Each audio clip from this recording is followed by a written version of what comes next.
Okay, so I recently just finished my first year at a film school in Chicago, and I was given so many opportunities to work on so many different short films, so many different sets, and really that's exactly what I was going to school for. However, in my second semester, I had a class that was called Image Design, and it basically goes through all of the cinematography details of an image for framing, lighting, contrast, all of it. However, the final project we had was that everybody had to make a short film with no dialogue. It had to be around 3 minutes, and you had to tell a story completely through image. And with me being a cinematographer, I found this to be a lot of fun. However, there are so many details that went into my film. So before I release this film in its entirety on YouTube, I'm just gonna do a quick breakdown, tell you guys kind of what my process was with making this film, some of my ideas that I was trying to implement, some of the story elements I wanted to try and provoke, and hopefully for some of you beginners,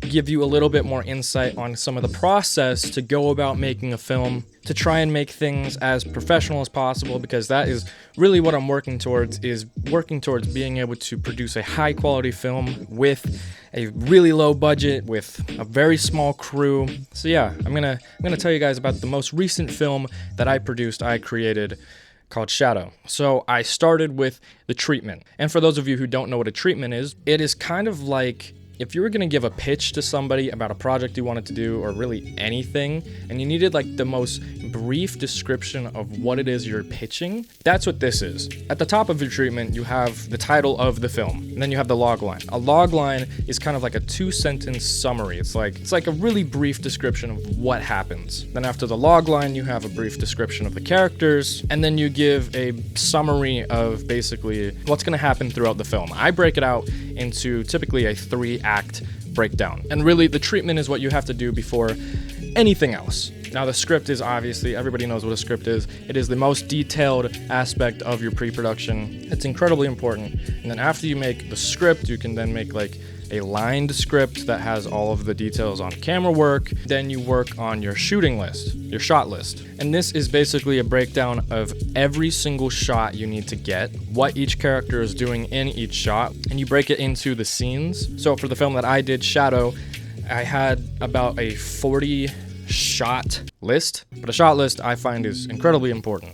Even if you are like the DP and let's say you're the one doing the camera work and you know what each shot needs to be, you still need to have it written out so that everybody can follow along. And now the storyboard is also very important. Pretty much every film should have a storyboard. And then of course the rest of the paperwork happens after you already have a crew, you have a cast, it's all the actor agreement forms, all the location agreement forms, all of the like tedious like legal things you have to figure out about your film. Like, can we shoot here? Will we be sued? And then we finally get to the shooting. Now, this is where I find a bigger crew can be very helpful. Now, on my film Shadow, I had a ridiculously small crew. It was me directing and doing the DP/cinematography work. I had one first AC who also did my gaffing and my grip work.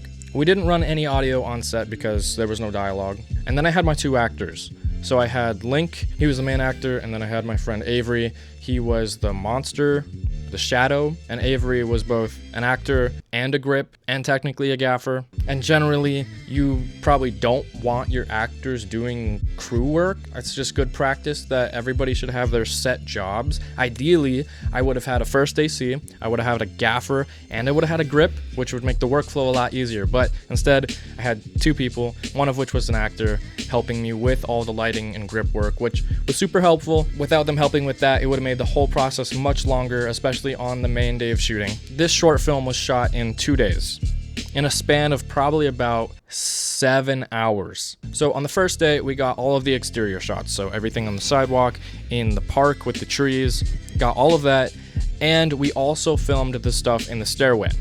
So between all of that, it was just me, the 2 actors, and my camera, and it probably took around 2 hours to really shoot everything. And then on the second day, we got 1 filler shot exterior of the Shadow, and then every single thing that took place inside the main location of the apartment. So this was the living room and the bedroom.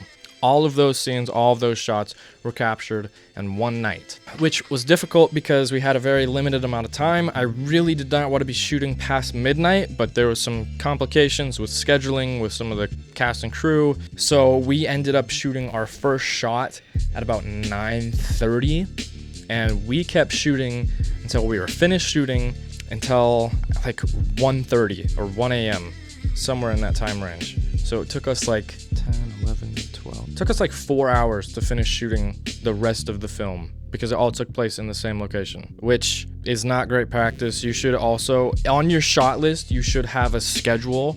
Like, this is when this shot should be shot. This is how long the transition from each shot should take. This is when the next shot is. And this is our cutoff time. This is when we are done.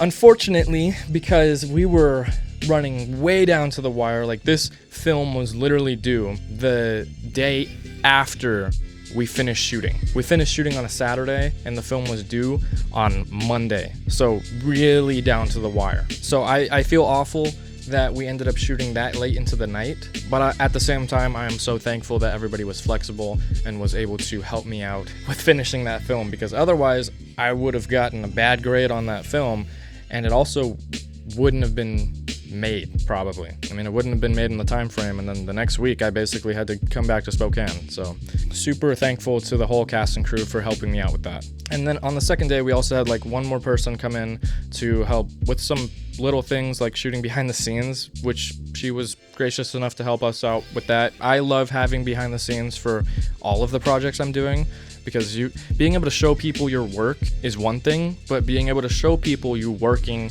is another thing that's becoming more and more popular as the generations of filmmakers are getting older. It's like more popular to show clients you working and that you can do things rather than just show them the things you did. So for me, having behind the scenes photos, videos is incredibly important, and luckily this other person was able to help out with that, which was awesome. But I think some of the important details about just the shooting in general was understanding the basics. Now, there are just some rules in film that should be followed, but obviously you can break rules in filmmaking as long as you have a good reason. Some of the things that I think I do decently is I can follow the general rules of shooting to be able to make good outcomes. Now for this film, especially in the apartment, because that's where the bulk of the work took place with all the lighting and all of the major things we had to do, understanding the basics of shooting wide first and having all your lighting set up for that, shooting like as many of the wide shots as you can, and then moving in tight so that you're not constantly changing the lighting, the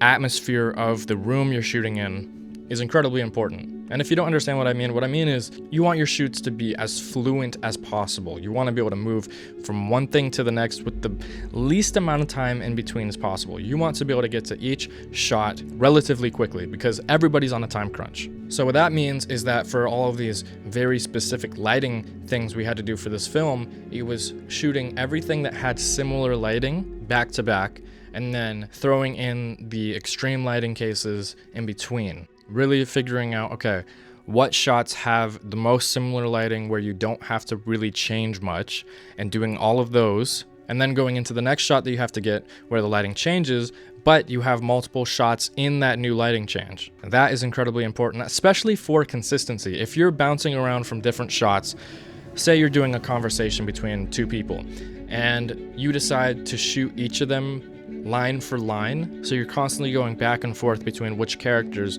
just so that you can get their lines, instead of shooting all of the coverage for one character, saying all of their lines, and then transitioning to the other character and shooting all of their lines. That would be way quicker than going back and forth constantly, especially if you have to continuously change the lighting for each character. But really trying to be purposeful with how you are shooting your film is incredibly important, and something I think I am continuing to take away and trying to work on. And now luckily I can say that for the most part, the actual filming went flawlessly. There was no major issues, everything went pretty well, pretty much to the shot list. Now, aside from all of the aspects that I'm talking about, how like it's important to have everything structured so that you can work with people easily and you can shoot your film as concise as possible, there's a lot of elements just in the creativity of that is also very important. One of which is the framing that I chose and the lighting. Now, this film is supposed to be a horror. It is supposed to be kind of scary.